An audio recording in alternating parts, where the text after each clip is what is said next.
Konkan part 2 मध्ये तुमचं स्वागत आहे भाऊनो। तर मी कसा 4 ला उठलो आणि झाम तयार झालो। मग आलो आदेशाच्या इथं। आदेशा म्हटला आपल्या गाडीला हळद कुंकू नारळ तेन फोडून घ्या आणि लिंबूवरनं पण जरासं गाडी फिरवूया, म्हणजे काय विषय होणार नाही जाता आता।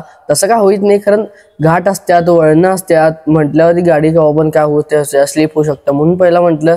आणि गणेशाचा बघा की आम्हाला एवढी मोठी ट्रॅकिंगची बॅग दिल्या, एकदम असं मला टुरिस्ट वाटायला लागलोय। आम्ही कुठलं तर टुरिस्टला एकदम लागलोय सोडा, लांब टूरला लागलोय। गणपतीपुळे ते आणि स्प्लेंडर जाणं का सोपं नाही। मग म्हटलं आमच्या गणपती बाप्पाला मग इथं गावातल्या गणपतीला पाया पड्या, की सगळ्यात आधी हे आमचं प्राचीन गणेश मंदिर आहे। इथं पाया पडल्याशिवाय आम्ही कुठं बाहेर जाऊ शकत नाही। मग इथं आम्ही सगळे चांगली शुभेच्छा मागून घेतला, आम्हाला नीट जण जाऊन असं मागून घेतला आणि आला लगेच मांडेकर दादासनी घेऊन आपल्या गडिंगलजमध्ये शिवाजी महाराजांच्या पुतळ्यापाशी इथं जरा फोटो काढला गोट वे टू कोकण म्हणून। आणि आला लगेच पेट्रोल पंपावरती बरोबर शंकेश रोडच्या इथं।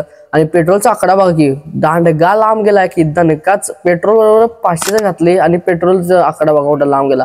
मग बरोबर त्यांनी अर्ध्या तासात मी आलो आपल्या आदमापूरला, की जाता म्हटलं आई वडिलांचा आशीर्वाद घेतलायच। मग म्हटलं बाळूमामा पण जाता आशीर्वाद घेऊया, कारण की बाळूमामाचा आशीर्वाद घेतल्याशिवाय आपण कुठं जातच नाही। पहिली गोष्ट जरी गेलो नाही आदमापूरला तरी पण घेतो। आणि आमची अवस्था बघा की कशी झाली, एकदम धुक्क होतं भाऊनी येताना, एवढं धुक्क होतं कणी लई वाईट धुक्क होतं, पूर्ण पॅन्ट ओली झालती। मग आता आम्ही पण जातो आणि असं सिरीज बघा असेल आपल्या युट्यूब चॅनलवरती जावा आणि सबस्क्राईब करा म्हणून। चला बाय।